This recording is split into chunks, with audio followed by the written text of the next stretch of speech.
श्रीगुरुभ्यो नमः। ॐ जवाकुसुमशङ्काशङ्कस्य प्रियं महादूतिं धन्त्वारिं सर्वपापघ्नं प्रणतोऽस्मि दिवाकरं दिव्यशङ्खतुषाराभं शिरोदार्णवसम्भवं नमामि शशिनं भक्तशम्बरमुकुटभूषणं धरणीगर्भसम्भूतं विद्युत्पुञ्जसमप्रभं कुमारं शक्तिहस्तं च लोहिताङ्गं नमाम्यहं प्रियङ्गुकलिकाश्यामं रूपेण प्रतिमं बुधम् सम्मं सर्वगुणोपेतं नमामि शशिनं सुतं देवतानां ऋषीणां च गुरुकनकसन्निभं वन्दे भूतं त्रिलोकेशं तं नमामि बृहस्पतिम् ॐ हिमकुन्दं मृणालाभं दैत्यानं परमं गुरुं सर्वशास्त्रप्रवक्तारं भार्गवं प्रणमाम्यहं नीलाञ्जनचयप्रक्षं रविसुतं महाग्रहं छायाया गर्भसम्भूतं वं तं नमामि शनश्चरम् ओमर्धकायं महाघोरं चन्द्रादित्यविमर्दकं सिंहिकाय सुतं रौद्रं तं राहुं प्रणमाम्यहं पलालधूमसङ्काशं तारग्रहविमर्दकं रौद्रं रुद्रात्मकं क्रूरं तं केतुं प्रणमाम्यहम् इति श्रीव्यासविरचितं नवग्रहस्तोत्रं সম্পূর্ণम्। তো সনাতন অ্যাস্ট্রোলজিক্যাল কোচিং সেন্টার অনলাইন প্রাথমিক শিক্ষা ক্লাস নাম্বার 24। বিষয় হচ্ছে হস্তরেখায় বিবাহ রেখা, রবি রেখা, স্বাস্থ্য রেখা, ব্যবসা রেখা সহ যাবতীয়, বিশেষ করে যে প্রভৃতি রেখা, যেমন বিদেশ গমন রেখা, ছায়া রেখা, ভ্রাতাভগ্নী রেখা, সন্তান রেখা, অর্থাৎ যাবতীয় ছোটখাটো যে রেখাগুলো রয়েছে সেই রেখার বিষয়ে আলোচনা হবে এই ক্লাসে এবং বিচার পদ্ধতি। তো তার জন্য আপনারা দেখতে পাচ্ছেন যে বোর্ডে আজকে একটু নতুন রঙে সেজেছে, দুই পাশে দুটি হাত, মাঝখানে হচ্ছে গোচর প্ল্যানেটটি। তো ক্লাস শুরু হচ্ছে 26শে ডিসেম্বর 2025। 26 অর্থাৎ হচ্ছে 8, ডিসেম্বর হচ্ছে 3, আর সাল হচ্ছে 9 = 2, শুক্রবারের সংখ্যা 6 = 8। অর্থাৎ তারিখের মধ্যে যেমন শনি রয়েছে, সালে মাসে বারে মিলেও কিন্তু আর একটা শনি রয়েছে, সকাল 8টায় শুরু হয়েছে, সেই মোতাবেক 8 8 16 সমান কেতু, অর্থাৎ 7। তো শনি এবং কেতু আজকের আমাদের রেখা দেখাবে। তো সর্বপ্রথম হচ্ছে আমরা দেখব, প্রথম রয়েছে বিবাহ রেখা। আমরা জানি যে কনিষ্ঠ আঙ্গুলের গোড়ায় হৃদয় রেখার উপরে লম্বভাবে যে রেখা থাকে সেটি বিবাহ রেখা। তো বিবাহ রেখা অনেকের হাতে একটা থাকে, দুইটা থাকে, কারো হাতে থাকে না। তা যদি না থাকে তাহলে বিবাহ হবে না, আর একটি থাকলে একটি হবে, দুটি থাকলে দুটি হবে, তিনটি থাকলে তিনটি হবে। এই ধরনের কথা কিন্তু বই পুস্তকে লেখা থাকে। যদি তাই হয় তাহলে আমিও আশাবাদী যে বিবাহ আর একটা হতে পারে। আমার হাতে দুটি রেখা আছে, দুটি সমান। কিন্তু এখানে কথা হচ্ছে যে হৃদয় রেখার গোড়া থেকে কনিষ্ঠ আঙ্গুলের গোড়ার পর্বের যে কর, ওই কর পর্যন্ত সময় হচ্ছে 50 বছর। তো যদি 50 বছর হয়, এই গ্যাপটুকু, এই এই গ্যাপের লেন্থ হচ্ছে 50 বছর। এই 50 বছর, তো 50 বছরের যেখানে রেখা থাকবে আমরা সেটিকে কিভাবে বুঝবো? যদি মাঝখানে যাই তাহলে 25 বছর ধরবো।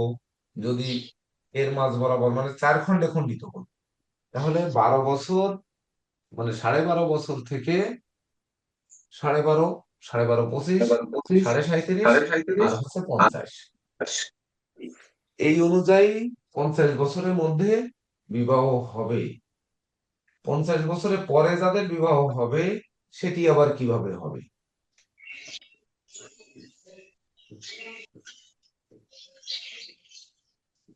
তখন কি করব? আবার আরো একটা বিষয় আমাদের দেখতে হবে যে 50 বছরের পরে বিবাহ হবে সেটি কিভাবে দেখব, আর শুধু বিবাহ রেখা থেকেই কি আমরা বিবাহ বিচার করব, না অন্য কোনো দিকে আমরা নজর দেব? তো বিবাহের কারক গ্রহ যদি আমরা বলি, তাহলে বিবাহ রেখা পামিস্ট্রি অর্থাৎ সামুদ্রিক শাস্ত্র, এটিতে বিবাহ রেখা দিয়ে বিবাহ বিচার করা হবে। কিন্তু সঙ্গে দেখতে হবে যে বিবাহ রেখা কোথায় থাকে। বুধের ক্ষেত্রে থাকে। কিন্তু বিবাহের সহায়ক গ্রহ কোনটি? বিবাহে বা সহায়তা করে কোন কোন গ্রহ? ভিডিও অন করতে হবে। ম্যাক্সিমাম ভিডিও অফ রয়েছে, ভিডিও অন করতে হবে যার যার জায়গা থেকে। তো এই যে বিবাহ রেখা, আমরা রেখা যখন দেখব তখনই কিন্তু আমাদের নজর রাখতে হবে আর তিনটি গ্রহের সঙ্গে। সেই তিনটি গ্রহ কি? প্রথম হচ্ছে সুখ, শান্তি, প্রেম, প্রীতি, সম্ভোগ, গতিশক্তি, সকল কিছুর মালিক শুক্র। অর্থাৎ শুক্রকে প্রণিধানযোগ্য, অর্থাৎ শুক্রকে গুরুত্ব দিতে হবে, শুক্রের স্থান দেখতে হবে। শুক্র ব্যতিরেকে যে দাম্পত্য সুখ বা এই সুখ, শান্তি, সমৃদ্ধি, গতিশক্তি এগুলো আসে না। তো বিবাহ হচ্ছে নারী পুরুষের নিবিড় বন্ধন। তো সেই বন্ধনে সুখই থাকে, যদিও দুঃখও থাকে। বিচ্ছেদ টিচ্ছেদ যখন ঘটে তখন দুঃখ থাকে, তথাপিও সুখের উল্টা পাশ হচ্ছে দুঃখ। অর্থাৎ শুক্র থাকতে হবে। দ্বিতীয় হচ্ছে গৃহবাড়িতে মাঙ্গলিক অনুষ্ঠান অনুষ্ঠিত হবে, তবেই না বিবাহ। এটি একটি মাঙ্গলিক অনুষ্ঠান। তো সেই মাঙ্গলিক অনুষ্ঠান কবে হবে? কন্যাদায়গ্রস্ত পিতামাতা কবে কন্যাদায় থেকে মুক্ত হবেন, বা কবে জাতক জাতিকার বিবাহ হবে, সেটি মঙ্গলের উপর নির্ভর করবে। যে মাঙ্গলিক অনুষ্ঠান না হওয়া পর্যন্ত বিবাহ হচ্ছে না। কারণ বিবাহ হচ্ছে হিন্দু বিবাহ চুক্তি নয়, ব্রত। আর আমরা জানি জ্যোতিষশাস্ত্র হচ্ছে, আমরা যেটি নিয়ে চর্চা করি সেটি সনাতন জ্যোতিষ বা বৈদিক জ্যোতিষ, বা যদি ধরি হিন্দু শাস্ত্রীয় জ্যোতিষ তাহলে তাই। এমনকি ভিন্ন ধর্মেরও যদি বিবাহ হয়ে থাকে তাহলেও সেটি একটি অনুষ্ঠান, অর্থাৎ মাঙ্গলিক অনুষ্ঠান। মঙ্গলকে সেখানে লাগবে। 3 নাম্বার হচ্ছে বৃহস্পতি। বৃহস্পতির বলবত্তা, বিশেষ করে বৃহস্পতি ওই সময় দশা অন্তর্দশায় বা গোচরে তার কি অবস্থানে ছিল, সেই বৃহস্পতির শুভত্বের উপর নির্ভর করবে যে বিবাহের পর কার ভাগ্য উন্নতি হবে, কার অবনতি হবে। তাহলে বিবাহের সবাই উন্নতি চায়, সবাই চায় বিবাহের পরে ভাগ্য উন্নতি হোক। এমনকি দুজনে উপার্জন করি, দুজনে উপার্জন করে বিজয়ী হই, এ ধরনের স্বপ্ন সবার রয়েছে। কিন্তু স্বপ্ন কি সবার পূর্ণ হয়? এই যে হয় না কেন? সেক্ষেত্রে বৃহস্পতির দেবে প্রতিষ্ঠা, বৃহস্পতি দেবে যশ, বৃহস্পতি দেবে সম্মান, বৃহস্পতি দেবে সুউচ্চাসন। তো এই 4টি গ্রহ সংমিশ্রণ একই সঙ্গে লাগবে। তাহলে বুধের ক্রিয়া কি? বুধের কার্যক্রম কি? বুধের ফল কি? বুধের ক্ষেত্রে যেহেতু বিবাহ রেখাটি থাকে, তাহলে বুদ্ধি আপনাকে কিন্তু দেবে। কে দেবে? যে এখন আমার বিবাহ করার দরকার, এখন আমার সন্তান নেওয়া দরকার, এখন সন্তান আসলে আমি সেই সন্তানকে লেখাপড়া করে ন্যূনতম মাধ্যমিক পাশ করায় রেখে যেতে পারবো। এই আনুমানিক ধারণাটা যে আমার সন্তান আমার নিয়ামত, অর্থাৎ আমার কাছে তার প্রতিষ্ঠা, তার যশ, তার সম্মান, বা তাকে বড় করে তোলা, হাঁটি হাঁটি পা পা করে দাঁড়িয়ে দেওয়া, এর সকল দায়িত্ব বাবা মায়ের উপর পড়ে। তো সেই শুভ বুদ্ধিটা, বিশেষ করে 50 বছরের পরে গিয়ে বিবাহ করে তখন যদি স্রষ্টা একটি সন্তান দেন, তাহলে সেই সন্তানকে আমরা কতটুকু বড় করে রেখে যেতে পারবো। যেহেতু আমাদের গড় আয়ু যদি 65 বা 70 বা 68 বা 55 বিভিন্ন বছর যদি হয়ে থাকে, তাছাড়া আয়ু বিচারের পদ্ধতি তো রয়েছে। তথাপিও যে সময়টি নির্ণয় করব সেই সময়টি হচ্ছে বুধ হচ্ছে বুদ্ধি, আবার বুধ হচ্ছে গণিত, আর বুধই হচ্ছে সেই টাইম, অর্থাৎ সময়ের দিকে গুরুত্ব দেওয়া হবে বুধ। যার জন্য হাতে সামুদ্রিক শাস্ত্রে কনিষ্ঠ আঙ্গুলের গোড়ায় থাকে বিবাহ রেখা। তাহলে বিবাহ রেখার ক্ষেত্রে আর যে কথাগুলো বলা থাকে, বিশেষ করে যে বিবাহ রেখাটি স্পষ্ট থাকে, লম্বভাবে থাকে, কাটাকাটি বল থাকে না, সেই বলরাম বিবাহ বাবু, আপনি রেখাটিতে মিউট করুন, আপনি মিউট করুন। সাধারণত বিবাহ হয়। তাহলে যদি আমরা বলি এইটা হচ্ছে রবি রেখা, তাহলে হৃদয় রেখার কাছাকাছি যে রেখাটি থাকে সেই রেখা অনেক সময় দেখা যায় যে সেই বয়সে তার বিবাহ হয় না। যেমন এখানে যে বিবাহ রেখাটি রেখাটি দেওয়া হয়েছে, দেখেন 3 ভাগ করে দেওয়া হয়েছে, অর্থাৎ 17 বছরে দেওয়া হয়েছে। ধরেন ছেলেরা এখনকার সময় 17 বছরে বিবাহ করে না। আবার এমনও হয়েছে যে 17 বছরে বিবাহ করেছে, তারা বাবা মাও হয়ে গেছে, এমনও কিন্তু দেখা যায়। তো এই যে দেখা যায় মানে ধরেন দুটি বা তিনটি বিবাহ রেখা রয়েছে, তার মধ্যে যে রেখাটি সব থেকে প্রবল সেই রেখাটি তার বিবাহের কারক হয়ে থাকে। আবার দেখা যাচ্ছে প্রবল রেখা, প্রথম রেখাটাই প্রবল, ধরেন অল্প বয়সে যখন মাধ্যমিক পাশ করছে, কলেজে পড়ছে, তখনকার বয়সে 20-22 বছরের একটি প্রবল বিবাহ রেখা রয়েছে।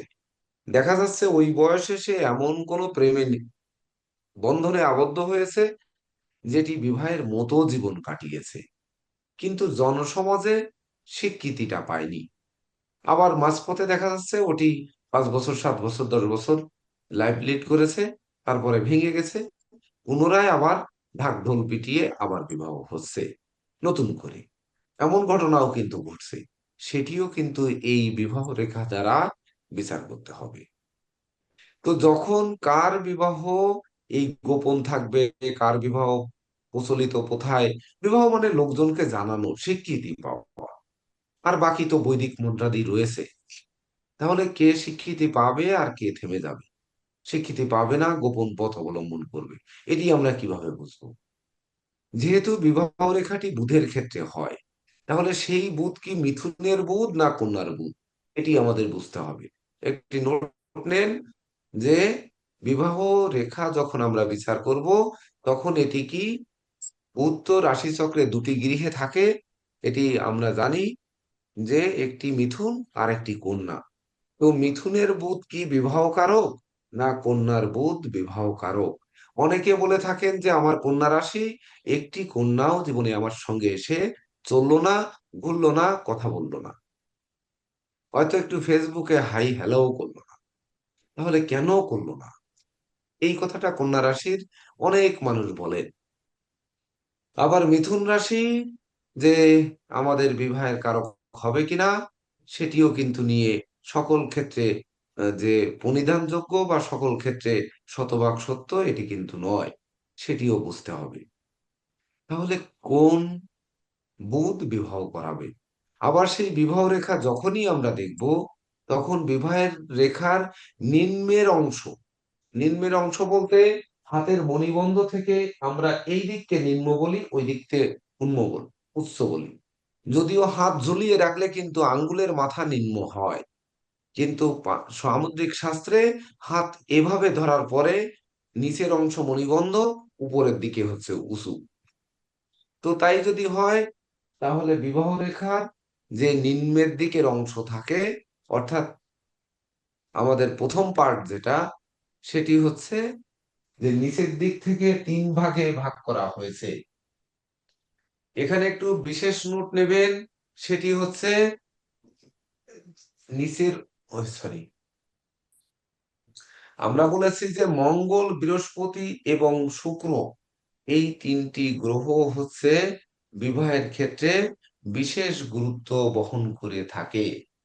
তাহলে মিথুন রাশির মৃগশিরা নক্ষত্রের যে অংশ, মিথুন রাশির পুনর্বসু নক্ষত্রের যে অংশ, এই দুটি অংশ কিন্তু মিথুন রাশির পরিপূর্ণ রূপে বিবাহের সহায়ক হয়ে থাকে। তাহলে বাকি যেটি শুক্রের যে নক্ষত্রটি, সেই শুক্রের নক্ষত্রটি কোথায় সহযোগিতা করে? কন্যায় তো আর আপনার শুক্রের কোনো নক্ষত্র পড়েনি। আবার বিশেষ করে বুধেরও কোনো নক্ষত্র পড়েনি। আবার দেখা যাচ্ছে মঙ্গল কিন্তু কন্যায় পড়েছে, কিন্তু মঙ্গল তো মৃগশিরা মিথুনেও পড়েছে। আর বৃহস্পতি কিন্তু আর মিথুন কন্যার মধ্যে শুক্র পড়েনি। তাহলে শুক্র পড়েছে কোথায়? মেষে পড়েছে, মঙ্গলের গৃহে ভরণী নক্ষত্র। আর পড়েছে কোথায়? সিংহ রাশিতে পূর্ব ফল্গুনী নক্ষত্র। আর পড়েছে কোথায়? যে ওই 20 নাম্বার হচ্ছে, 11 নয় 20 নাম্বার, ধনু রাশিতে পূর্বাষাঢ়া স্যার, শুক্রের, পূর্বাষাঢ়া স্যার। হ্যাঁ পূর্বাষাঢ়া, সুন্দর। তাহলে এই শুক্রের মধ্যে কোন শুক্রটি তার বিবাহের সহায়ক হবে? সেক্ষেত্রে নোট করে নিন যে বুধের ক্ষেত্রগত, যেহেতু আমাদের 5 নাম্বার নক্ষত্র হাতের উপরের দিকে হবে, মৃগশিরা কি 5 নাম্বার উপরের দিকে হবে না নিচের দিকে হবে? কোন কোন দিকে হবে? কে বলতে পারবেন কোন দিকে হবে?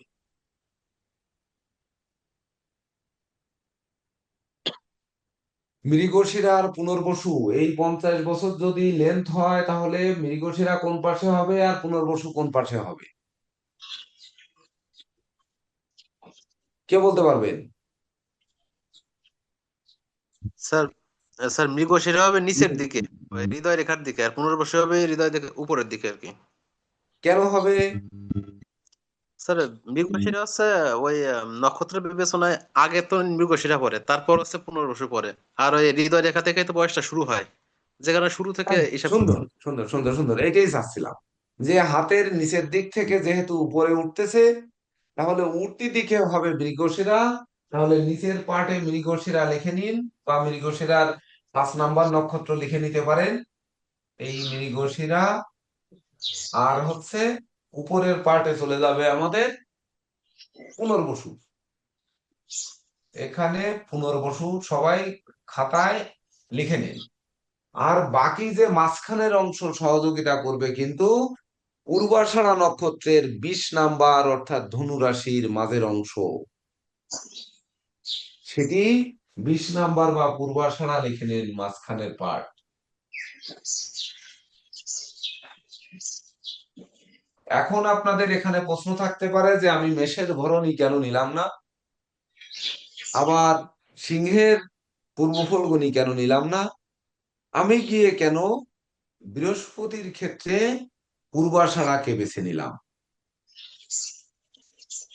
বলেন তো।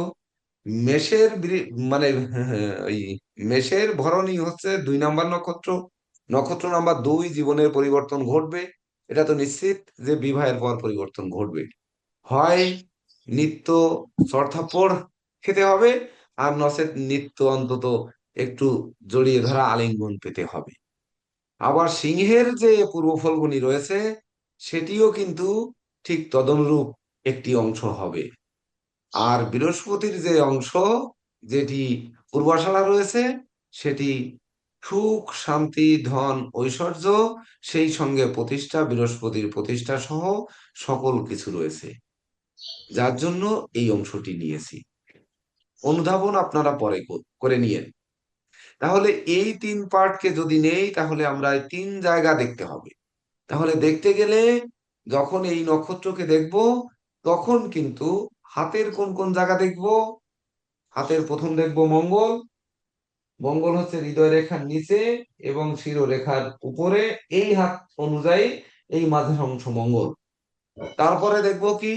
শুক্রের ক্ষেত্র। শুক্রের ক্ষেত্র আমরা চিনি যে এই ক্ষেত্র।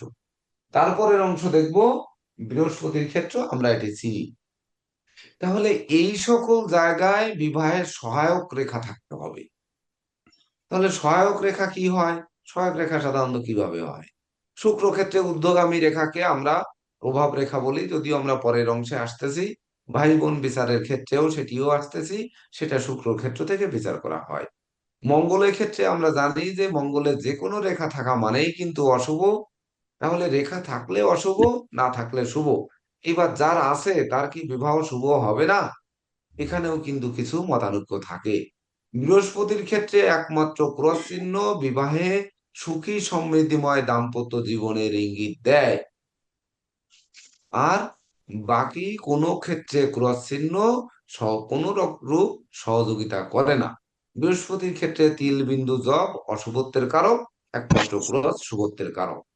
এটা আপনারা ইতিপূর্বে আলোচনায় কিছুটা শুনেছেন, যদিও ক্রস নিয়ে বা বিভিন্ন চিহ্ন নিয়ে এখনো ক্লাস হয়ে পারেনি। তাহলে আমাদের সেই বৃহস্পতির ক্ষেত্রটি কেমন থাকবে? কোন যোগে বিবাহ হবে?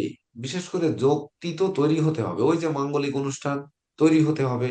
তাহলে সেই সময়টি কখন, সেটি নির্ণয় করতে হবে। তাহলে কি দেখতে হবে? সাধারণত দশা অন্তর দশায়, সেটি তো জন্ম তারিখ থেকে বের করতে হবে। দশা অন্তর্দশায় যদি বিশেষ করে তার চতুর্থ সপ্তম পতির দশা অন্তর্দশা, অথবা বৃহস্পতি শুক্র মঙ্গল, এই 3 জনের দশা অন্তর্দশা বা প্রত্যন্ত দশা যদি পড়ে থাকে, সেই সময় যদি পাত্রপাত্রীর উভয়ের শুভ লগ্ন বা শুভ সময়, শুভ পরিণয়ের সময়, এইরকম কোন সময় যদি পাওয়া যায়, সেই সকল ক্ষেত্রে বিবাহ হয়ে থাকে। যদিও এক্ষেত্রে আমরা যখন জটক বিচার পদ্ধতি শিখাবো। আপনাদের সিলেবাসে যদি জটক বিচার থেকে থাকে, আমার জানা নেই আছে কিনা বা আমার মনে নেই, যদি থেকে থাকে জটক বিচার পদ্ধতি, তাহলে জটক বিচারের ক্ষেত্রে যে সকল জায়গা দেখা হয়, জটক বিচার অর্থাৎ নারী পুরুষের মধ্যে বিবাহে কত পার্সেন্ট মিল থাকবে, এটি যদি আপনাদের প্রাথমিক ব্যাচে থেকে থাকে, তাহলে আপনারা ওইখান থেকে সেই সময়টি নির্ণয় করা শিখে যাবে। আর যদি না থাকে, কেন নেই, এটির জবাবদিহিতা আমাকে করতে হবে। ইতিপূর্বের ক্লাসে ছিল, কিন্তু এবার কেন নেই, এটি বুঝতে হবে। যদি আপনাদের ক্লাসের প্রতি আন্তরিকতা, সহমর্মিতা, সনাতন অ্যাস্ট্রোলজিক্যাল কোচিং সেন্টারকে ভালোবাসার মানসিকতা যদি জাগ্রত হয়, তাহলে নোট করে রাখতে পারেন যে এই ক্লাসের কিছু ধারণা দেওয়া যেতে পারে সিলেবাসে না থাকা সত্ত্বেও। আর যদি বুঝি যে আপনাদের সহমর্মিতা, আন্তরিকতা কম, যেমন আজকের ক্লাসে 1 2 3 4 5 6 7 8 9 10 11 12 13 জন আছেন কি নেই আমি জানি না, তারা মাত্র যোগদান করে রয়েছেন। আমি কিন্তু বলেছি, আমার যেহেতু নেশা হচ্ছে জ্যোতিষশাস্ত্র শেখানো, শেখানো নেশা নয়, এর অন্তরালে আরেকটি নেশা আছে। সেই নেশা বাস্তবায়ন করার জন্য আপনারা জানেন যে আমার ভক্তবৃন্দ কিছু আছে, তাদের যদি আমি বলতাম যে আমার সকালে 8টা থেকে 10টা পর্যন্ত একটু জুমে ক্লাসে থাকতে হবে, সন্ধ্যা 6টা থেকে 8টা পর্যন্ত থাকতে হবে, সুন্দরভাবে তারা থাকতেন। তাদের নিয়ে আমি আলোচনা করে সুন্দরভাবে ভিডিওটা আপলোড দিয়ে দিতাম যে আমার প্রতিষ্ঠানের শিক্ষা চলছে। কিন্তু সেটি কিন্তু আমি করিনি। তাছাড়া আমি পেশাগত জীবনে যদি কাউকে বলি, বাবা মা সঙ্গে যারা আসছেন, যদি বলি আপনার সন্তানটিকে এই জ্যোতিষশাস্ত্র শিখান, তো এইভাবে যদি মানে পুশ করা হয়, পুশ মন্ত্র, তাহলেও কিন্তু এই 50 জন শিক্ষার্থী নিয়ে ক্লাস নেওয়া সম্ভব। সেক্ষেত্রেও শিক্ষার্থী বাড়ানো সম্ভব। আমি সেই দিকে নজর দেইনি কিন্তু। তো আপনাদের সেটি বুঝতে হবে যে এইদিকে আমি নজর দেইনি, আপনাদের নিয়ে আসি। তাহলে আপনাদের নিয়ে থাকলে আপনাদের নজরটাও আমার প্রতি আসতে হবে। এটা হচ্ছে লেনদেনের ব্যাপার। তার পরবর্তীতে আমরা যখন আসব যে তাহলে ওই জটক বিচারটি যদি থেকে থাকে তাহলে ভালো, যদি না থাকে তাহলে ওটি নিয়ে একটু আলোচনা হতে পারে। আমিও একটু নোট করে রাখি যে আচ্ছা স্যার স্যার, জটক বিচার আছে 47 ও নম্বর ক্লাস আছে, দেখাচ্ছে। আচ্ছা আচ্ছা আচ্ছা, ওকে ওকে, 47 তাহলে আর 47 দরকার স্যার নেই। আছে স্যার। হ্যাঁ, সুন্দর। তার পরবর্তীতে আমরা একই সঙ্গে দেখব, তাহলে আমরা দেখেছি যে পুনর্বসু নক্ষত্র আর হচ্ছে মৃগশিরা নক্ষত্র আর পূর্বাষাঢ়া নক্ষত্র। তাহলে পূর্বাষাঢ়া নক্ষত্র পড়েছে ধনু রাশির ক্ষেত্রে। তাহলে ধনু রাশির ক্ষেত্রে যদি পড়ে, তাহলে মেষ, বৃষ, মিথুন, কর্কট, সিংহ, কন্যা, তুলা, বৃশ্চিক, ধনু, অর্থাৎ মিডিল ফিঙ্গারের গোড়ার পর্বের মাঝখানে, অর্থাৎ পূর্বাষাঢ়া নক্ষত্র পড়েছে এই মিডিল ফিঙ্গারের 9 নাম্বার জায়গার মাঝখানে। কারণ উপরে মূলা নক্ষত্র, ওই নিচে, সরি, উপরে মূলা নক্ষত্র রয়েছে, মাঝখানের অংশ মূলা 13°20 নেওয়ার পরে মাঝখানের পূর্বাষাঢ়া হচ্ছে 13°20, তারপরে 3°20 হচ্ছে আপনার উত্তরাষাঢ়া নক্ষত্র। তাহলে এই মিডিল ফিঙ্গারের মাঝখানটা বিবাহে আমাদের সহযোগিতা করবে। কি করবে? কোন সহযোগিতা করবে? কারণ বৃহস্পতি বিবাহের পর প্রতিষ্ঠিত হব না বিবাহের পর অধঃপতন হবে, আপনারা প্রকৃতপক্ষে জ্যোতিষ শেখেন আর না শেখেন, আপনারা পরিবারে বা বাড়ির আশেপাশে দেখেছেন কারো বিবাহের পর ভাগ্য উন্নতি হয়, ফুলে ফেঁপে ওঠে, কারো বিবাহের পর ভাগ্য অবনতির কারণে তারা নিঃস্ব রিক্ত হয়ে ধ্বংস হয়ে যাচ্ছে। প্রত্যেকের বাড়ির আশেপাশে যদি একটু নজর দেন, তাহলে দেখবেন যে প্রত্যেকেই ভাব যে কারো উন্নতি, কারো অবনতি, সমটা নজরে আসুক আর না আসুক, উন্নতি আর অবনতিটা কিন্তু আপনাদের নজরে আসার কথা।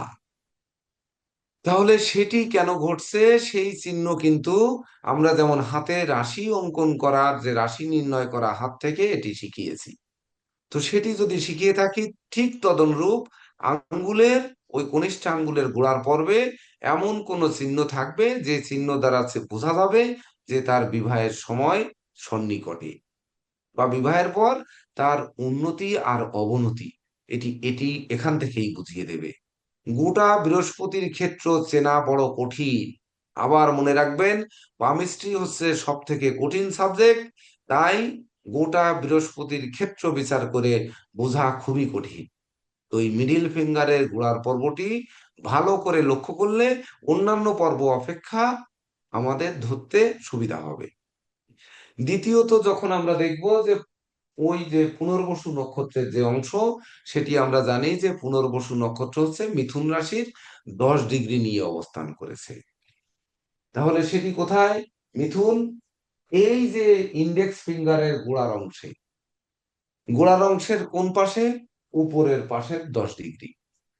সরি, পুনর্বসু, ও না, আমরা পুনর্বসু বলতেছি, তাহলে পুনর্বসু হচ্ছে নিচের অংশের 10 ডিগ্রি। তাহলে বৃহস্পতির কাছে, বৃহস্পতির এত বড় ক্ষেত্র দেখার আগে বৃহস্পতির করের কাছাকাছি কোনো রেখা, বিশেষ করে তিল, বিন্দু, জব বা যে কোনো ভার্টিক্যাল রেখা কিন্তু অশুভ কারক। এটি বুঝতে হবে, সেটি সিগন্যাল দেখে বুঝতে হবে বিবাহের পর কেমন হবে। 3 নাম্বার হচ্ছে মৃগশিরা। মৃগশিরা হচ্ছে মঙ্গল, যে মঙ্গল হচ্ছে আমাদের উপরের পার্ট, যে মৃগশিরার অর্ধেক অংশ, 6 ডিগ্রি 40 মিনিট।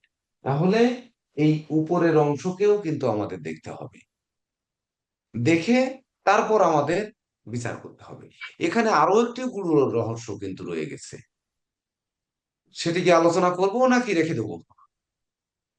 যে মৃগশিরা নক্ষত্রে প্রবেশকালে, যখন প্রবেশ করছে তখন বৃষ রাশি 6 ডিগ্রি 40 মিনিট নিয়ে, অর্থাৎ বৃষ রাশি এই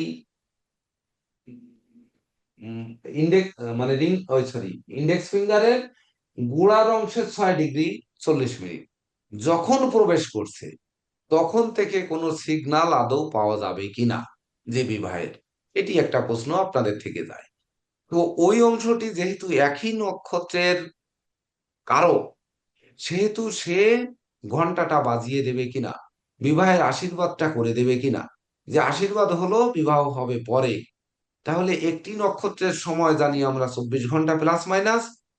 তা 24 ঘন্টা প্লাস মাইনাস জানলে একটি নক্ষত্রের সময় কতদিন? সময় কি ওই 24 ঘন্টা? তা কিন্তু নয়। এটি কিন্তু বুঝতে হবে যে একটি রাহু এক ঘরে থাকে 1.5 বছর, কিন্তু রাহুর দশা হয়ে যায় 18 বছর। রবি থাকে 30 দিন, তার দশা হয়ে যায় 6 বছর। তাহলে ওই যে 1 ডিগ্রি সমান একটি নক্ষত্র যদি 24 ঘন্টা প্লাস মাইনাস হয়, বা একটি তিথি যদি এক মানে 24 ঘন্টা প্লাস মাইনাস হয়, তাহলে সেই প্লাস মাইনাসের অংশ মানব জীবনে কত বছর পায়, সেই অনুযায়ী অনেকের দেখবেন যে বিবাহের আগে আশীর্বাদ হয়ে আছে। যেমন আমি তার সাক্ষী। অঘ্রাণ মাসে বিবাহ ঠিক হয়ে আশীর্বাদ হয়ে বৈশাখ মাসে গিয়ে বিবাহ হয়। তার মানে কত সময়? অঘ্রাণ, পৌষ, মাঘ, ফাল্গুন, চৈত্র, বৈশাখ। বৈশাখের 17 তারিখ, অনেক দূর। তাহলে 6 মাস কত বড় অপেক্ষার প্রহর গুনতে হয়েছে, সেটি কিন্তু বুঝতে পারবেন যে ওইভাবে তদনুরূপ। বিশেষ করে যখন পূর্বাষাঢ়া নক্ষত্রে আমরা দেখতেছি যে ওই যে পূর্বাষাঢ়া নক্ষত্র মানে কনিষ্ঠার কোন জায়গায় যাচ্ছে? পূর্বাষাঢ়া অর্থাৎ ধনু, উম মেষ, বৃষ, মিথুন, কর্কট, কর্কট, সিংহ, কন্যা, তুলা, বৃশ্চিক, ধনু, ও এই এখান থেকে যখন মাঝখানের অংশ, পূর্বাষাঢ়া মানে আমাদের মাঝখানের অংশ, সেটির ক্ষেত্রে কি আগের থেকে চুক্তিবদ্ধ প্রেমের বিবাহ, প্রেম হয়ে বসে আছে, নাকি এটি কিন্তু এই নক্ষত্রের সময় অনুযায়ী বের করতে হবে। সেটি হচ্ছে আপনাদের শিখে নিতে হবে, আদায় করে নিতে হবে। কোনটা? যে যখন টেবিল অফ অ্যাসেন্ডেন্স থেকে লগ্ন নির্ণয় করবেন, যখন তিথি নির্ণয় করবেন, সেই তিথির যখন আরম্ভকাল আর শেষকাল নির্ণয় করবেন, তখনই জেনে নিতে হবে একটি তিথি সমান যদি ঘন্টা এই হয় বছর কত, আবার একটি নক্ষত্রের সময় এত হলে এর বছর কত। তো সেই অনুযায়ী যদি বের করতে হয়, তাহলে কিন্তু বের করা সম্ভব যে বিবাহ কতদিন আগের থেকে বিবাহের ডাঙ্কা বেজেছিল, বা ওই আংটি পরিয়েছিল। অনেক সময় দেখবেন বিদেশে অবস্থানরত পাত্রপাত্রীদের মধ্যে বিবাহের কথাবার্তা হয়, ভিডিও কলে পর্যন্ত আংটি পরিয়ে দেওয়া হয়, মানে হাত উঁচু করো, ভিডিও কলে হাত উঁচু করো, আংটিটা দেখাও, হ্যাঁ হ্যাঁ আংটি পরা হয়ে গেছে, এটা আশীর্বাদ।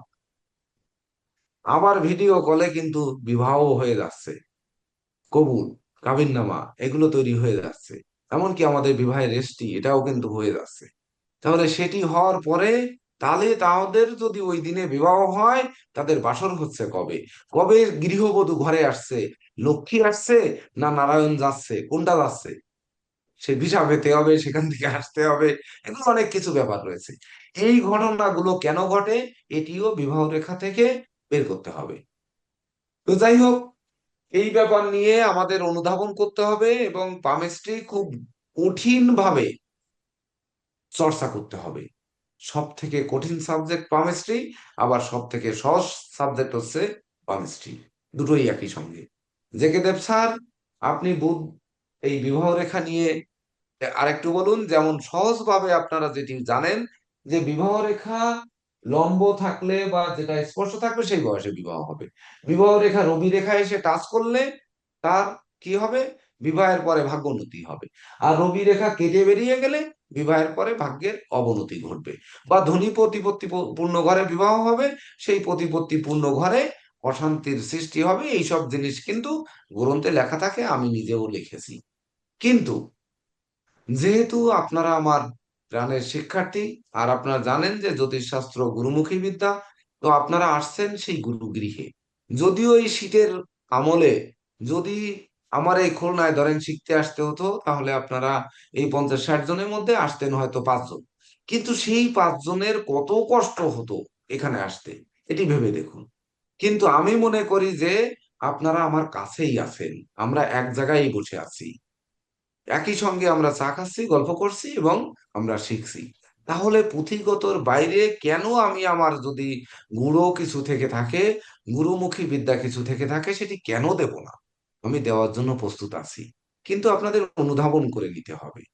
তো শুধু ওই রেখা কেটে গেলে বা রেখার উপরে তিল ক্রস থাকলে বিবাহে এই ঘটনা ঘটে, এটি বলা যাবে না। এমনকি বিবাহ রেখা বক্র হয়ে যদি হৃদয় রেখায় টাচ করে, তাহলে বিবাহের পরে অশান্তি হয়, এটা আপনারা পড়ে নেবেন। হৃদয় রেখা কেটে যদি বেরিয়ে যায়, তাহলে যার হাতে বেরোবে তার বিপরীত লিঙ্গ অকালে মারা যায়। তাহলে যদি কেটে বেরিয়ে যায় তাহলে অকালে মারা যাবে, সেটি কত বছর বয়সে মারা যাবে, সেটিরও কিন্তু প্রশ্ন থাকে। যদি বলেন যে হ্যাঁ তোমার স্বামী মারা যাবে বা তোমার স্ত্রী মারা যাবে, তাহলে আমার মতো ক্লায়েন্ট হলে কিন্তু বলবে, স্যার কত বছর বয়সে মারা যাবে? কারণ আমার তো প্রস্তুতি নিতে হবে। আমার যদি বুড়ো বয়সে আমার স্ত্রী মারা যায়, তাহলে তো আমি আরেকটা স্ত্রী আনতে পারবো না। তার থেকে যৌবনে থাকতে থাকতে যদি মারা যায়, তাহলে ধরেন ন্যায় ব্যবস্থার একটা করলাম। অর্থাৎ এটি কিন্তু একটা প্রশ্ন থেকে যায়। তো এই প্রশ্ন আমার মতো লোকের যদি থেকে যায়, আপনাদের প্রত্যেকের কাছে যে ক্লায়েন্ট আসবে ভাগ্যফল জানতে, মনে করে নেবেন প্রত্যেকেই এই প্রশ্নটা করবে। অর্থাৎ আমাদের এটি শিখে রাখতে হবে। তো স্যার জেকে দেব আমি স্যার, স্টার্ট স্যার করেন। আমাদের কিন্তু উদ্দেশ্য কি, আমাদের আজকে টপিকস যেমন রয়েছে, বিবাহ রেখায় বেশি সময় নেওয়া যাবে না। বিবাহ রেখা, পরে যাবো রবি রেখা, তারপর যাবো স্বাস্থ্য রেখা, তারপরে ব্যবসা রেখা, প্লাস হচ্ছে কিছু ভার্টিক্যাল রেখা বিষয়ে সূত্রটা ধরিয়ে দেব। বাকি হচ্ছে প্রত্যেক ক্ষেত্রের জন্য হয়তো 2-2 পৃষ্ঠা করে লেখা আছে, বা 1 পৃষ্ঠা 1.5 পৃষ্ঠা করে লেখা আছে। এটি আপনাদের একটু পড়ে নিতে হবে। এটি হচ্ছে আমাদের স্যার চিন্তা আমি একটা চেতনা। প্রশ্ন রাখতে চাই স্যার, মোটামুটি হ্যাঁ হয়তো বলে। সবারই কাজে লাগবে। এটা অতি প্র্যাকটিক্যাল একটা প্রশ্ন স্যার। গতকালকে আমি একটা এরকম একটা হাত দেখছি স্যার। যেহেতু বলছেন স্যার বৃহস্পতি বিবাহের ক্ষেত্রে সুখ সমৃদ্ধি আসবে কিনা সেটা নির্দেশনা দেয়। তো আমি গতকালকে এক জাতিকার হাত দেখছি স্যার। তার বৃহস্পতির আহ বাঁ হাতে বৃহস্পতির ক্ষেত্রে ক্রস, ডান হাতে বৃহস্পতির ক্ষেত্রে চতুর্ভুজ। কিন্তু এবং তার বিবাহ রেখা আছে 20 বছর, 18 থেকে 20 বছর বয়সে ঘর পালিয়ে বিয়ে করছিল। বর্তমানে তার 33 রানিং। এবং ওইখানে আমি আরেকটা মানে গাঢ় যে বড় যে বিবাহ রেখাটা ওইটা দেখতে পাচ্ছি। কিন্তু তার দাম্পত্যে সে খুব স্ট্রাগল করতেছে। আহ, তার আরেকটা জিনিস লক্ষ্য করছি যে রাহু রেখা থেকে এসে শনির দিকে, শনির ক্ষেত্রে এসে একটা শনির রেখাকে কেটে দিচ্ছে। এটা প্রশ্ন স্যার, যে সে এত স্ট্রাগল করতেছে এবং তার বিবাহটা ওইভাবে হয় নাই, কিন্তু বৃহস্পতির দুই জায়গায় বৃহস্পতি খুব ভালো। প্লেনটা একটু, মাউন্টটা একটু ডাউন। তো এটা প্রশ্ন রাখলাম আর কি স্যার, যদি সুযোগ হয় ব্যাখ্যা দিবেন। সুন্দর। হ্যাঁ, দেবো। এটা জেকে দেব স্যারের ব্যাখ্যার মধ্যে চলে আসবে আশা করি। জেকে দেব স্যার শুরু হ্যাঁ স্যার। করেন।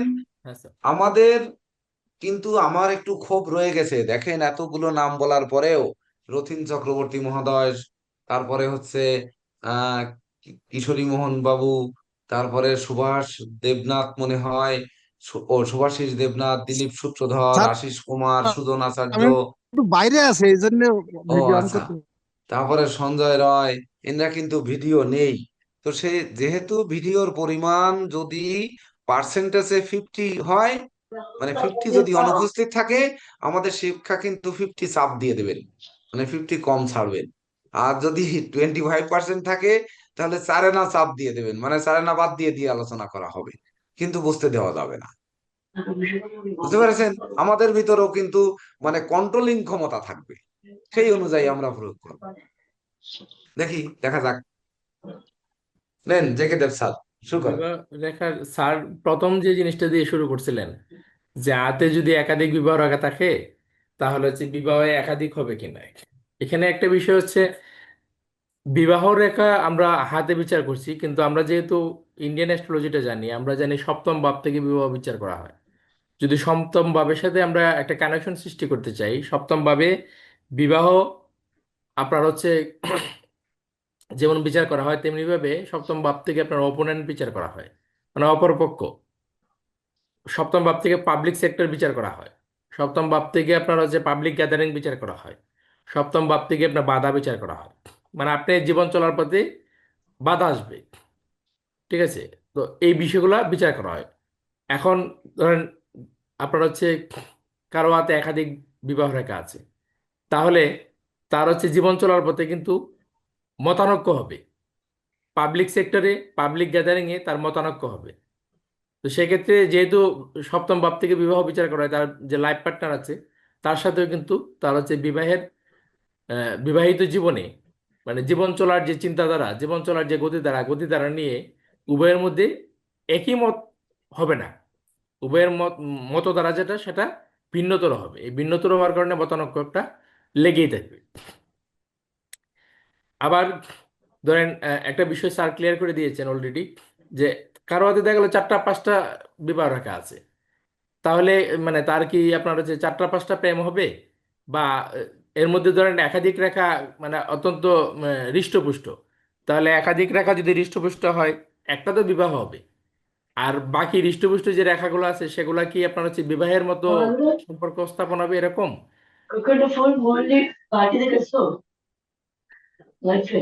অর্পণ দা, স্যার, মিউট করুন। আচ্ছা, তারপরে আপনার হচ্ছে এই যে বিষয়টা, যে আপনার হচ্ছে সম্পর্কের জায়গাটা, গভীরতা, সম্পর্কের গভীরতা নিয়ে প্রশ্ন। এখন প্রশ্ন হচ্ছে সম্পর্কের গভীরতা, তখন যিনি আমাকে হাত দেখাতে আসলেন তার তো প্রশ্ন থাকতে পারে যে গভীরতা যে হবে সেটা কি বিবাহের আগে হবে নাকি পরে হবে। এই প্রশ্নটা তো একটা জটিল প্রশ্ন। কারণ আপনি বলে দিলেন বিবাহের পরে হবে, আর দেখা গেলো তার সারা জীবন বিবাহের পরে কোনো সম্পর্কের জটিলতা হয়নি, মানে এরকম কোনো সম্পর্ক হয়নি, বা বিবাহের পরে তার কোনো প্রেমই হয়নি। তো এই বিষয়টা বুঝতে গেলে একটা বিষয় আপনার দেখুন, বিবাহ রেখা যাদের এখানে বিবাহ রেখা আছে একটু লক্ষ্য করে দেখুন, সবার উপরে যে রেখাটি আছে মোটা রেখাটি, তারপরে যদি কোনো ক্ষুদ্র রেখা না থাকে, তাহলে বিবাহের পর অন্তত সম্পর্ক হবে না, যা হবে বিবাহের আগেই হবে। সবাই কি লক্ষ্য করছেন বিষয়টা? যার যার হাতে দেখতে পারুন, উপরে যে রেখা আছে, উপরে যদি কোনো মোটা রেখা থাকে হাতে, বিবাহ রেখার সর্বোচ্চ উপরে, যেমন স্যার এখানে যে রেখাটা অঙ্কন করে দিয়েছেন, এই রেখার উপরে স্যার হয়তো দিক নির্দেশনার জন্য একটা ছোট্ট রেখা মানে পড়েছে। স্যার এটা অন্য কারণে দিয়েছেন দিক নির্দেশনার জন্য, কিন্তু একটা ছোট রেখা পড়ে গেছে। তো এই মোটা রেখার পরে এই এরকম ছোট্ট রেখা যদি থাকে, তাহলে সেটা বিবাহের পরে সম্পর্ক হতে পারে, সেরকম নির্দেশনা দিচ্ছে। আর যদি ওই মোটা রেখার পরে কোনো রেখা না থাকে, তাহলে বিবাহের পরে সম্পর্ক হচ্ছে না। আর 4টা 5টা 10টা রেখা যাই থাকুক, সেটা বিবাহের আগেই হবে। এবার বিবাহ রেখা যদি মানে আপনার হচ্ছে তিল চিহ্ন থাকে, বিবাহ রেখায় যদি আপনার জব চিহ্ন থাকে, বিবাহ রেখায় যদি আপনার ক্রস চিহ্ন থাকে, তাহলে কি হবে?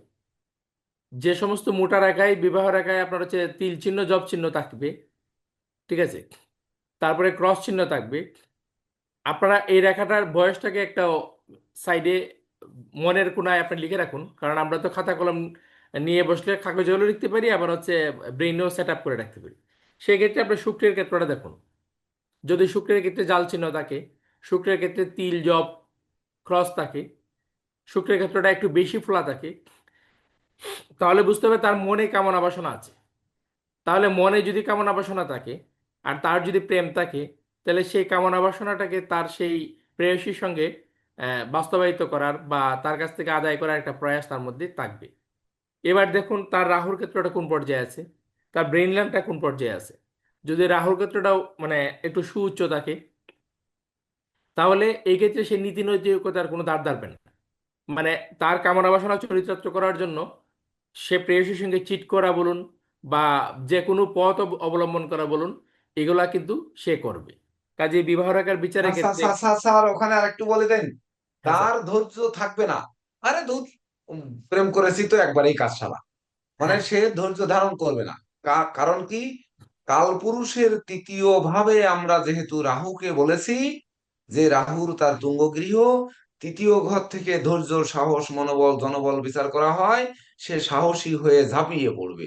আর যদি ওই জায়গাটি দুর্বল থাকে, তাহলে সে ওই গুজুগুজু করবে।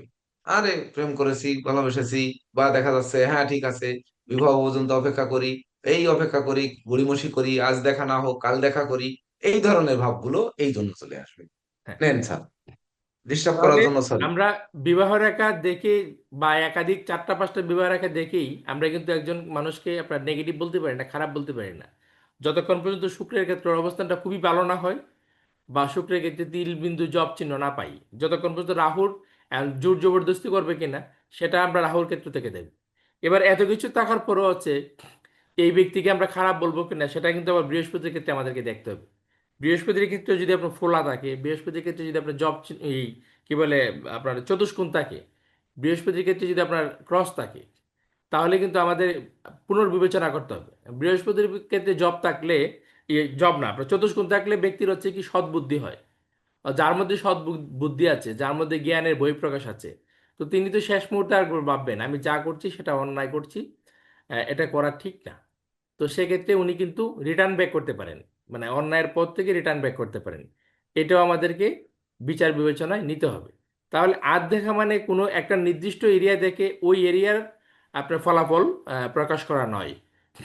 এবার হচ্ছে ধরেন আপনার আমরা বিবাহর যে আঙ্গুল, মানে যে আঙ্গুলটা মানে বিবাহ রেখা যেই জায়গায় আছে সেটা বুধের আঙ্গুলের নিচে আছে।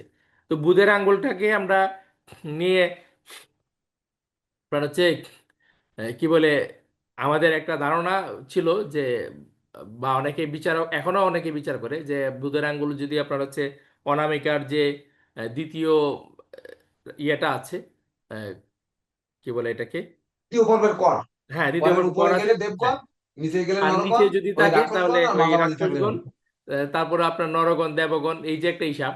কিন্তু এই হিসাবের বাইরেও একটা হিসাব আছে, যাদের হচ্ছে এই বুধের আঙ্গুলটি অনামিকার দ্বিতীয় করের নিচে থাকে, একটু ছোট হয়, তাদেরকে মানে একটা জিনিস দেখা যায় হচ্ছে তাদের বিবেচনা বোধ মানে বুদ্ধিভ্রংশতা কিছু না কিছু থাকে। অর্থাৎ তারা ধরেন কেউ তাদেরকে বদনাম করছে, সামনাসামনি তারা প্রতিবাদ করতে পারছে না, আড়ালে গিয়ে বলছে যে আমাকে এই কথাগুলো বললো, কেন বললো। তারপর হচ্ছে ম্যানেজমেন্টের যে ক্ষমতা, সব কিছুকে মেনটেন করার যে ক্ষমতা, সেই ক্ষমতাটা তাদের একটু কম থাকে। তো এই যে কম টাকা, তো কম টাকার কারণে কি হয়, তাদের হচ্ছে যখন একাধিক বিবাহ রেখা থাকে বা একাধিক আপনার হচ্ছে মোটা রেখা থাকে, তখন বিবাহিত জীবনটাকে তারা মেনটেন করার জায়গায়, ম্যানেজমেন্ট করার জায়গায় একটু জটিলতা দেখা দেয়। কীরকম জটিলতা দেখা দেয়, বিবাহ তো মানে হচ্ছে কারো দায়িত্ব নেওয়া।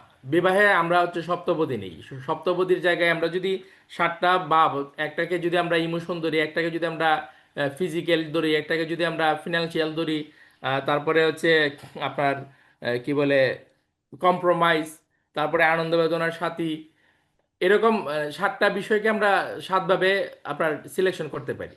তো এই যে একে অপরের দায়িত্ব নেওয়ার যে ব্যাপার হচ্ছে, তো দায়িত্ব তার নিতে সাত গিয়ে পাকে হচ্ছে ঘোরা, সাত পাকের ব্যাখ্যা যদি পায় তাহলে ওটা পেয়ে যাবে। হ্যাঁ, তো এই যে আপনার 7টা অবস্থান আছে, তো 7টা অবস্থান সাথে আমাদের কিন্তু বিবাহ মানে হচ্ছে সপ্তম ভাব থেকে আমরা আহ, যেমন চতুর্থ হচ্ছে আমাদের পরিবার, আর সব চতুর্থের চতুর্থ বাবাতো বাবাতম সূত্র যদি চতুর্থের চতুর্থ দেখি সপ্তম ভাব, সেটা পারিবারিক সুখ। তো পারিবারিক সুখ তো আমি আমার স্ত্রীকে নিয়েই হচ্ছে না, সেখানে আমার মা বাবা ভাই বোন সবাই আছে। তো এই যে আপনার অবস্থান, সবচেয়ে বেশি সমস্যা দেখা যায় বিবাহের পর হচ্ছে বউ আর শাশুড়ির মধ্যে। এখন যদি আপনার অবস্থান নিরপেক্ষ না হয়, কারণ আপনি যাকে বিয়ে করে এসেছেন তাকে আপনার দায়িত্ব নিয়ে এসেছেন, আপনার হচ্ছে কমিটমেন্ট করে এসেছেন যে আমি আপনাকে সুখে রাখবো, ঠিক আছে, আপনার সমস্ত অন্যায়, সমস্ত মানে নির্গুণ যেটা আছে সেটাকে আমি আড়ালে রাখবো, আর আপনার যে ভালো গুণগুলো আছে সেগুলোকে আমি প্রকাশ করব।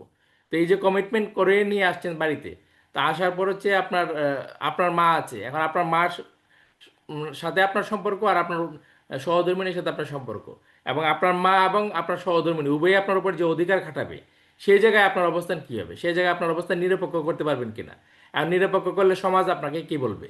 এই যে বিষয় দিয়ে মেনটেনেন্স করার যে ব্যাপারটা আছে, সেটা কিন্তু বুধের আঙ্গুলের উপর নির্ভর করে, বুধের আঙ্গুলটা ভালো আছে কিনা, সেটা সঠিক মানে উচ্চতা বা তার যে দৈর্ঘ্য সেটা সঠিক আছে কিনা, সেটা ডাইনে বেঁকে আছে কিনা, বামে বেঁকে আছে কিনা, পেছন দিকে হেলছে কিনা। যদি সেই আঙ্গুলটি পেছন দিকে এলে তাহলে বন্ধু বান্ধব তাকে ইয়ে করবে, দুষ্ট বন্ধু বান্ধব তাকে আপনার হচ্ছে বাসা থেকে ডেকে নিয়ে যাবে।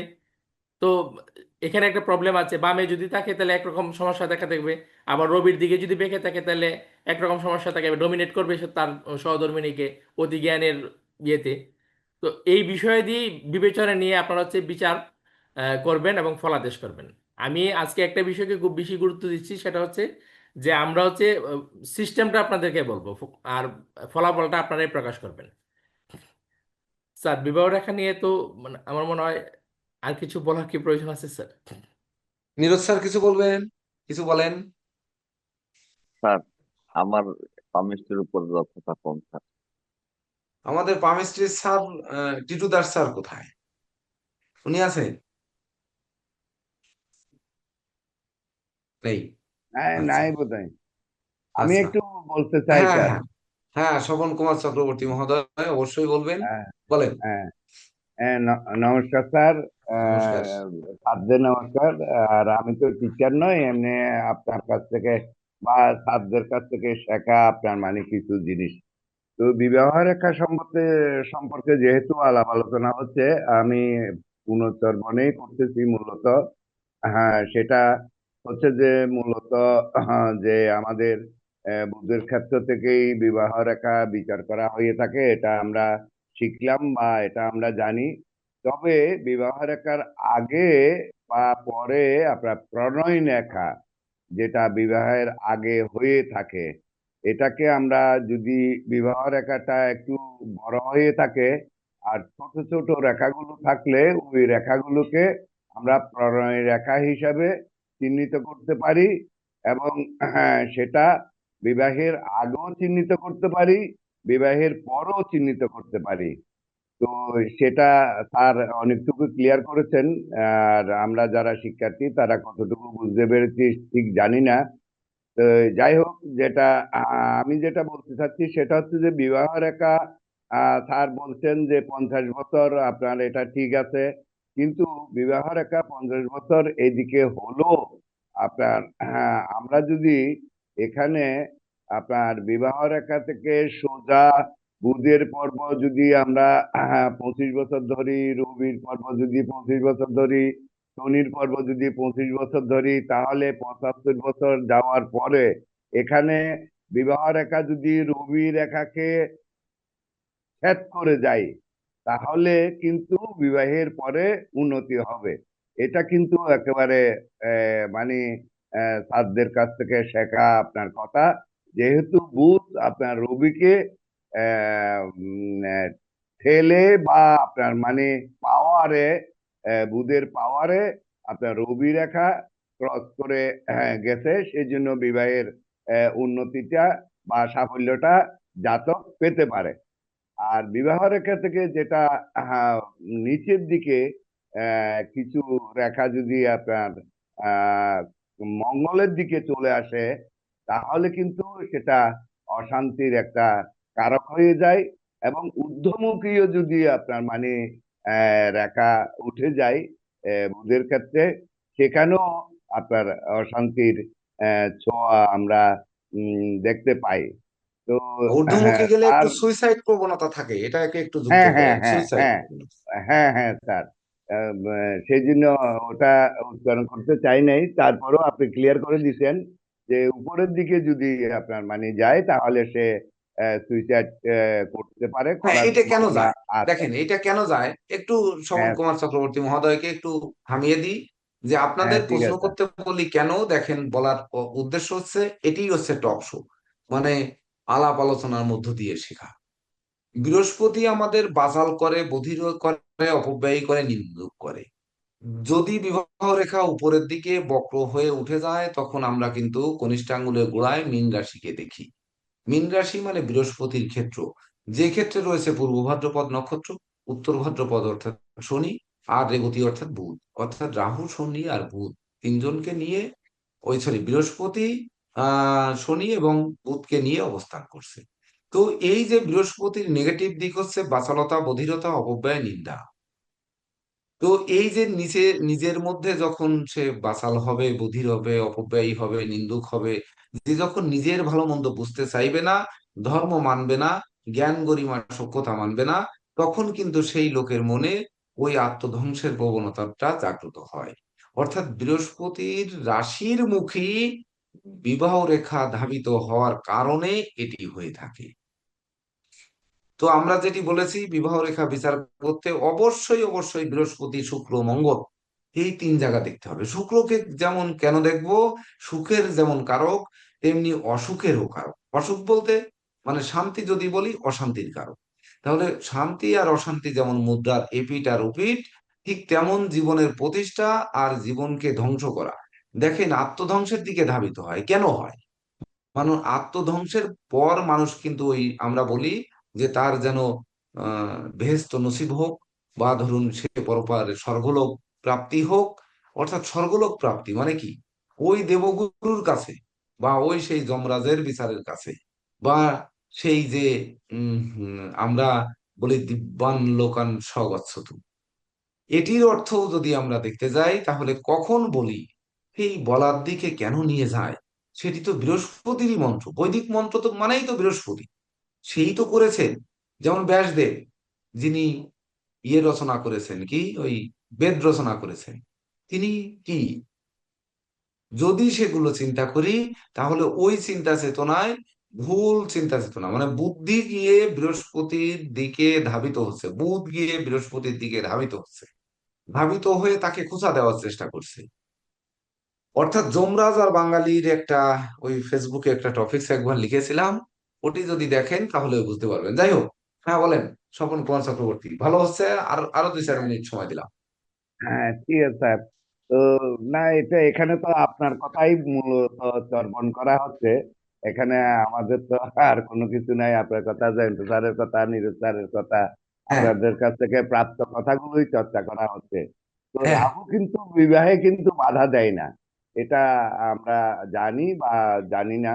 রাহু রাহু কিন্তু বিবাহে সহযোগিতা করে, এটা আমরা আপনার কাছ থেকে শিখেছি। তো হ্যাঁ, এই হচ্ছে যে আপনার মানে রাহু আপনি তো আরেকটা কথা যুক্ত করে দেবেন, যেহেতু বিবাহে হ্যাঁ বাধা সৃষ্টি করে না, রাহু হচ্ছে কামনার প্রদীপ জ্বালিয়ে দেয়। যখন হ্যাঁ হ্যাঁ কামনার প্রদীপ জ্বালিয়ে দেয়, তখন মানুষ হয় বিবাহ করবে, নাই প্রেম করবে, নাই ওই দ্বিবিবাহ হ্যাঁ করবে, নচেৎ একটা কিছু করেই ছাড়বে। অর্থাৎ এটি হ্যাঁ হ্যাঁ, রাহু সহযোগিতা করে, করে রাহু লোভ লালসা সহযোগিতা করে। বাড়িয়ে দিয়ে তার জীবনে হ্যাঁ ওই অন্তিম পরাজয়টা ঘটায়। অন্তিম পরাজয় হ্যাঁ বলুন আর অন্তিম জয় বলেন, যাই বলেন, সেটি সেই সহযোগী, সেই একান্ত সৈন্য, আচ্ছা, সেই এগিয়ে দেয় অথবা সে পিছিয়ে নিয়ে আসে। হ্যাঁ স্যার রাহু কিন্তু আমরা যেটা জানি, হ্যাঁ বলেন স্যার, কে বলতে চাচ্ছিলেন? না, স্যার বলুন। সবন্দা শেষ করলে বলবো, শেষ করে। হ্যাঁ হ্যাঁ, শেষ স্যার, শেষ স্যার, আচ্ছা বলেন, আপনি বলেন। স্যার, আমি এখানে একটা ওই জয়ন্ত স্যারের কথা সত্য ধরে প্লাস করতে চাই। সেটা হচ্ছে বুধের ক্ষেত্রে বা বুধের আঙ্গুল যদি সুগঠিত হয়, আমরা ওই বিবাহ রেখার জন্য বিবাহ স্থানটা কেন বুধের ক্ষেত্রটাকে চিহ্নিত করা হলো। তো আমি একটা বিষয় জাস্ট আমার ব্যক্তিগতভাবে আমি ইয়ে করে দেখছি, যাদের বুধের আঙ্গুলটা সুগঠিত হয় এবং বুধের ক্ষেত্রটা সুউচ্চ এবং একাধিক বিবাহ রেখা থাকলেও ওই ব্যক্তি তীক্ষ্ণ বুদ্ধি সম্পন্ন হয় এবং ধী সম্পন্ন হয়। সে তার বুদ্ধি সে মাল্টিপারপাসে ব্যবহার করতে পারে। সেক্ষেত্রে বোধহয় আঙ্গুলের একটা গঠনের বিষয় আছে, মাল্টিপারপাস, এবং তার পাবলিক ডিলিংস থাকে, আর একাধিক সূত্রে তার আয়ের একটা সোর্স থাকে, এবং সে সেইখানে ওই নিজের বুদ্ধিগুলাকে মাল্টিপারপাসে ব্যবহার করে। এটা আমি বিভিন্ন ভাবে দেখেছি আর কি। সুন্দর। অবশ্যই অবশ্যই এগুলো আপনার নোট করে নেন। কারণ হচ্ছে স্যাররা তাদের সুচিন্তিত মতামত, বিশেষ করে পুঁথিগত বিদ্যা এবং ব্যক্তিগত জীবনের অভিজ্ঞতালব্ধ জ্ঞানকে সংমিশ্রণ করে আপনাদের সামনে বলার চেষ্টা করেন বা উপস্থাপন করার চেষ্টা করেন। এটি আপনার অবশ্যই ধারণ করার চেষ্টা করুন। দেখুন, এর সঙ্গে কিন্তু বাকি যে রেখাগুলো রয়েছে সেগুলোর ভিতর থেকেও বিবাহ রেখা আসবে, এই জন্য এখানে সময় আমরা কম দিচ্ছি। এবার আমরা একটু রবি রেখায় আসি। যখন রবি রেখা আসবো, আমরা গ্রন্থে পড়বো যে রবি রেখা মানে সূর্য উদিত হলে জগৎ আলোকিত হয়, সূর্য ছাড়া দিনের মূল্য নেই, আলো ছাড়া রাতের মূল্য নেই। আর জ্যোতিষের সুনাম দুর্নাম কিন্তু রবি রেখা ছাড়া জ্যোতিষের সুনাম নেই। এটি নোট করে নিতে হবে যে জ্যোতিষের সুনাম হতে গেলে রবি সুনাম লাগবে। আর শনি ভালো থাকলে সে যোগ সাধনা একাগ্রতার মালিক, অর্থাৎ জ্যোতিষশাস্ত্র শিখবে। আর শনি ভালো না থাকলে সে শিখবে না। কিন্তু রবি ভালো না থাকলে তার যশ হবে না, খ্যাতি হবে না, প্রতিপত্তি হবে না, প্রতিষ্ঠা হবে না। তো রবি হচ্ছে সূর্য, সূর্য উদিত হলে জগৎ যেমন আলোকিত হয়, তেমনি যার হাতে রবি রেখা আছে তার জন্য জগৎ আলোকিত, যার রবি রেখা নেই তার জগৎ অন্ধকার। এইবার রবি রেখা, রবির ক্ষেত্র বা রিং ফিঙ্গারের গোড়া থেকে উঠে নিচের দিকে যে রেখাটি নামে সেটি হচ্ছে রবি রেখা। এইবার রবি রেখা যদি হৃদয় রেখায় টাচ করে, তাহলে তার জীবন ওই রবির ক্ষেত্রের মধ্যে, মানে রবি নিজেকে আলোকিত করে কিন্তু জাতককে আলোকিত করে না। রবি নিজে আলো দেয় কিন্তু জাতক সেই আলো নিতে পারে না। কেমন নিতে পারে না? ধরেন এখন দিনের বেলায় আমি আছি এখানে সাউন্ড প্রুফ রুমের মধ্যে, যেখানে আমার বাইরের কোনো আলো প্রবেশ করার সুযোগ নেই। এই কনকনে শীতের ভিতরেও এসি চলছে, এর ভিতর আসছি, অর্থাৎ রবির আলো আমি নিতে পারছি না। আমার হাতে রবি রেখা সেট করেনি, অর্থাৎ জীবনের ম্যাক্সিমাম সময় আমার সূর্য আলো পাই না। ছোটবেলায় পাইছি রোদের আলোয়, মানে রোদ্রে, চৈত্র মাসের রোদ্রে, মানে রাস্তার পিচ গলে যাচ্ছে, ভ্যান গাড়ির চাকা রাস্তায় টেনে ধরছে পিচে, সেই পা দেওয়া যাচ্ছে না, তার ভিতর দিয়ে ভ্যান টেনে নিয়ে যাচ্ছি। তখন এই ফর্সা ছেলেটি লাল টুকটুকে হয়ে যাচ্ছে রোদ্রের তাপে, কিন্তু তখন গ্রহণ করেছি, অর্থাৎ কষ্ট যখন পেয়েছি তখন না সূর্যালোক পেয়েছি। আর এখন একটু সুখে আছি, সূর্যালোক আর পাচ্ছি না। তাহলে এই রবি রেখা ছেদ না করা পর্যন্ত, অর্থাৎ হৃদয় রেখা ছেদ না করা পর্যন্ত তার জীবনে আর্থিক সামাজিক বৈষয়িক উন্নতি হয় না। তো আর্থিক সামাজিক বৈষয়িক যে উন্নতি হয় না, সেটি রবি রেখা ছেদ না করা পর্যন্ত। তার মানে কি? এটি বুঝতে হবে, রবি রেখা হৃদয় রেখা ছেদ না করা পর্যন্ত। হৃদয় রেখা কে শাসন করে? আমরা কিন্তু বলেছি যে বুধ শাসন করে। তাহলে বুদ্ধি যতক্ষণ পর্যন্ত সূর্য ছেদ না করবে যে আমার একটু রোদ্রে গেলে ভিটামিন ডি পাবো, অর্থাৎ এই বুদ্ধি যেদিন না আসবে নিজের মধ্যে, ততদিন পর্যন্ত রবি রেখা কার্যকরী ভূমিকা পালন করে না। তার জন্য রবি রেখা হৃদয় রেখা যাদের করেছে তাদের জীবন মঙ্গলময়, যাদের করেনি তাদের জীবন ওই রবি নিজেই আলোকিত হবে কিন্তু জাতককে আলোকিত করবে না। পার্থক্য হচ্ছে এই। দ্বিতীয় হচ্ছে, রবি রেখা অনেক সময় কারো হাতে শাখান্বিত থাকে। দেখা যাচ্ছে রবি রেখা একাধিক শাখান্বিত থাকে। এই শাখান্বিত রবি রেখা হচ্ছে, যদি একাধিক শাখা বের হয়, সেটিও যদি হৃদয় রেখায় টাচ করে, তাহলে কি হয়? তারা একাধিক পথে উপার্জন করে। তো একাধিক পথে উপার্জন করে কোনটি তার মেইন পেশা আর কোনটি তার সাইড পেশা, এটি নির্ণয় করতে হয়। তো যেটি শনির দিকে যায় সেটি হচ্ছে কায়িক পরিশ্রমের পেশা, যেটি সরাসরি যায় সেটি হচ্ছে তার নিজের মন গড়া পেশা বা মনের থেকে যেটা নেয়। যেটি বুধের ক্ষেত্রে যায় সেটি হচ্ছে বুদ্ধি খাটিয়ে যেটি করে। যেমন অনেকে চাকরি করছেন, জ্যোতিষ শিখছেন, আবার শেয়ার বাজারে কিছু বিনিয়োগ করে টুকটাক করে কিছু ইনকাম করার চেষ্টা করছেন। এই যে শেয়ার বাজার, মানে, বা ধরুন ওই যে ফেসবুক থেকে এখন কিভাবে ইনকাম করে জানো? ওইটার নাম কি বলে? Freelancing freelancing. যে অবসর সময় বসে না থাকলাম, মোবাইল দিয়ে কুটকুট করে ফ্রিল্যান্সিং এ মানুষ লক্ষ লক্ষ টাকা নাকি ইনকাম করছে। তো এই যে সাইট গুলোতে নিয়ে যায়, সেটি কিন্তু সে বুদ্ধি খাটিয়ে কুটকুট করে ইনকাম করে। আবার ফেসবুকে পপুলার হয়ে মানুষ বিজ্ঞাপন টিজ্ঞাপন নিয়ে টিয়ে ওই গুগল থেকে বা ধরেন আপনার ইয়ে থেকে, ফেসবুকের মেটা থেকে তারা উপার্জন করে। যেমন আমি নিজে করি ইউটিউব থেকে। আমি ফেসবুক থেকে এখনো পাইনি, তবে ইউটিউব থেকে পেয়েছি। তো এই যে পেতে সাইট পেশা নিতে রবি রেখা যদি একাধিক শাখান্বিত হয় তাহলে একাধিক পথে উপার্জন করে। এটি আমরা কিভাবে বুঝবো যে কোন ব্যক্তিটি ওই, বিশেষ করে আবার ওইটি পেশাটা ভুলে গেলাম, যেটা আপনার মোবাইল থেকে করেন, ফ্রিল্যান্সিং ফ্রিল্যান্সিং ফ্রিল্যান্সিং। ফ্রিল্যান্সিং থেকে যেটি উপার্জন করেন, কোনটি ফ্রিল্যান্সিং করাবে, কোনটা শেয়ার বাজারে বিনিয়োগ করাবে, কোনটা বন্ধু বান্ধবের সাথে মিলে একটি পোল্ট্রি খামার করব বা দুধের গাভী কিনবো, বা ধরুন কোনটি আমি বন্ধুর একটি কোম্পানি আছে সেখানে ইনভেস্ট করব, বা ধরুন কোনটি স্বামী স্ত্রী মিলে ছেলে মেয়ে মিলে আরেকটি অনলাইন ব্যবসা চালু করব। এই যে বিজনেস গুলো যে একাধিক পথে যেহেতু উপার্জন করে, এটি কর্মকারও কর্ম একাধিক পথে হবে কিনা সেটি আমরা কিভাবে বুঝবো?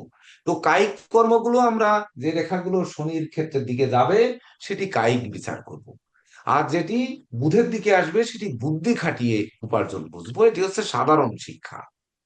কিন্তু যখন ওই ফ্রিল্যান্সিং এ যান আর শেয়ার বাজারে যান বা ঝটকা উপার্জনে যান, লটারি জুয়া, ব্রোকারি দালালি কন্ট্রাক্টারি, যে কোনো কাজ বাদ দিয়ে এটা একটু জমি কেনা বেচা, আরে বাড়ির পাশে জমি আছে সংবাদ দিই, আরে না আমার কিন্তু ওখানে কোনো ল্যাপটপ কিছু নেই, কিন্তু কি আছে